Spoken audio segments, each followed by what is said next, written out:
without any equipment. You can start improving bad knees right now. This one trick cured all my problems. At least that's what the clickbaity influencers want you to think. But as a physical therapist, I need to dig a little bit deeper. The Knees Over Toes guy has 1.5 million subscribers and has possibly helped thousands of people. Speaking of that, hit the subscribe button for more rational breakdowns of fitness trends, because today I'm going to analyze his most popular video, separate what's evidence-based from what's missing. I'm going to call the good, the bad, and the ugly. Let's start with what he gets right. Tibialis raises. This does not directly strengthen the knee. It strengthens this muscle that goes from below the knee to the inside of the foot. Here, he's demoing tib raises. This muscle right here on your shin.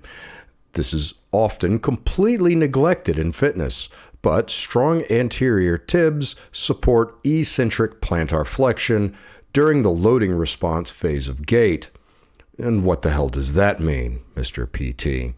Your ankle muscles work like springs to absorb impact and protect your knees. The anterior tib is the spring for heel contact, while the gastroc and soleus are the springs for toe strike. Here, he's showing backward walking. This challenges different muscle recruitment patterns and proprioception.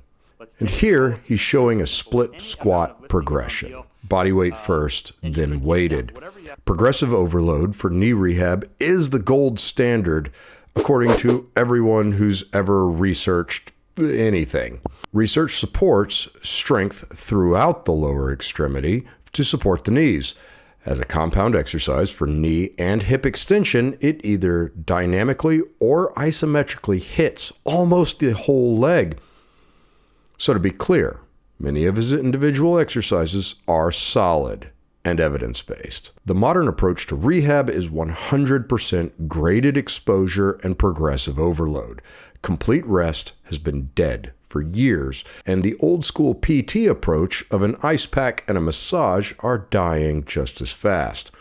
Thousands of people have been told to just rest forever, and this guy gets people moving. That has value that can't be overstated. Now it's time for the bad. As a PT, I have some distinct concerns. Number one is his prescription problem. He's prescribing a standard of 25% of the body weight for each hand for 8 reps, while demonstrating the deepest possible lunge position. So let me get this straight. You're just throwing suitcase lunges to absolute end range at someone with a likely injury. Your knee wouldn't hurt without injury, by the way, without any kind of screening whatsoever for pathology. Again, progressive overload is good for someone with a good, healthy joint. It's therapeutic. It makes you strong. I love full range of motion. But for someone with severe arthritis and likely ligament or cartilage damage, that's a trip to the orthopedic surgeon just waiting to happen. Without assessment, you don't know which pile you're in. This is exactly what I mean by missing clinical reasoning. Next, there's no peer-reviewed validation of his complete protocol. And make no mistake, he's selling a complete protocol plus all the gadgets that go with it, not just these fitness snacks on YouTube. Individual exercises may be valid, but his complete protocol, his system, lacks research. And that leads into number 3, anecdotal evidence versus actual research. His transformations are real and impressive, but personal success doesn't equal universal applicability, and he's selling this to literally everyone. We need to know who it works for, not just that it can work, sometimes, maybe, for some people. That's why research works. That's why research exists. And speaking of research, let's talk about the ugly. When chiropractor Aaron Kubel asked for research citations, he just got blocked. People ask me what I think about Knees Over Toes guy so much that when you type his name in, my name comes up. So let's talk about it. First, the bad stuff. He makes lots of false claims. A recent study found that when people with knee pain go forward, this muscle doesn't engage like it does for someone without knee pain. But when the same group of people with knee pain went backward, that muscle did then engage as it's supposed to for a pain-free knee. At first, I was happy he finally cited a study, so I asked for the name of it, and he responded by blocking me. And then I read the study, and it said the opposite of what he said in the video. So yeah, lots of false claims, followed by a sales pitch. A common sense way to help sports teams with costly knee injuries would be to have resisted backward treadmills on the sideline. You'll never guess what he just started selling. Now, the good stuff, because I do like him. He's done a great job showing people how adaptable our bodies are when dealing with pain or injury. And his approach to rehab is pretty much the same as mine. You just take the movement that hurts, scale it down until it's tolerable, and then build it back up again. You can make up your own exercises. Overall, I like him, minus the marketing tropes and the cult vibes I get from his ATG coaches. That's kind of a giant red flag when you're selling something that is health and wellness related. And naturally, after hearing that, I had to go hunt down the study myself, and here are the results. To make a long story short, walking backwards does increase VMO activity. But having a painful knee doesn't stop your VMO from firing the way he says it would. He's exaggerating. It's another red flag, a giant one. Because, he's miraculously selling the device to fix this problem that may or may not actually exist.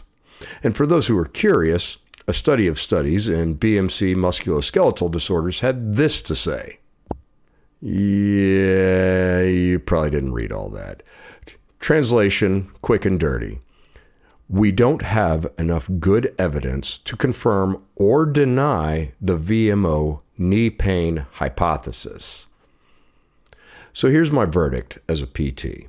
His exercises. Many are solid and possibly, accidentally, maybe supported by literature somewhere. His approach, especially over the internet, is missing individualized assessment and could jack you up. So here's who it works for. It's good for young, athletic populations with anterior knee pain, but no pathology or distinct mechanisms of injury. It's good for people with generalized leg weakness.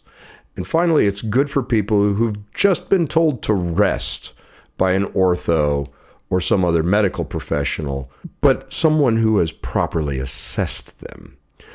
And here's who it shouldn't be for. Anyone with any kind of degenerative joint condition, anyone with an acute injury or an inflammatory process, anyone with structural damage like ligament instability, anyone without proper screening. That means by somebody who knows what they're doing. The bottom line is get evaluated by a PT or an ortho first. We identify your specific issue through movement screening, strength testing, joint assessment. Then, many of his exercises might be perfect for you with proper progression, but don't gamble your knees based on some random fitness influencer.